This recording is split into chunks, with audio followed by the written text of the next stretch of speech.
Now let's talk about motive and justice.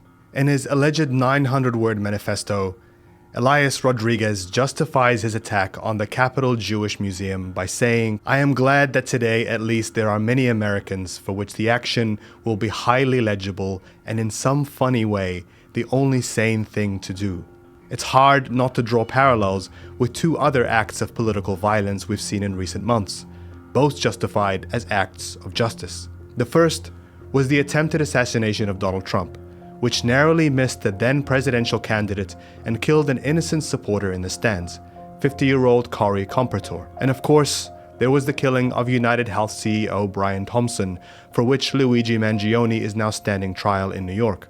Political violence does not usually occur in a vacuum. It happens when a generation of young people loses faith in the rule of law, when they no longer feel seen or heard, when they no longer believe in the ability of their leaders to seek justice on their behalf.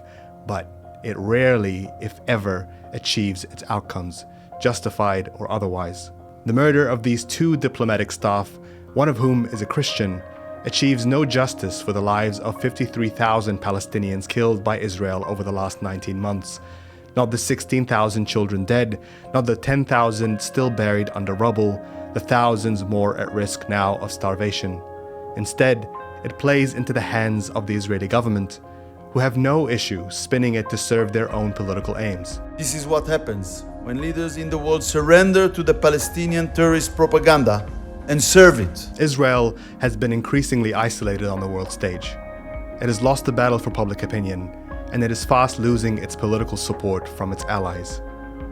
But here is another response to what we saw last night from a group of Jewish Americans who have been fighting for Palestinian rights. In the wake of this attack, many Jews are fearful of gathering in Jewish communal spaces and being visible as Jews.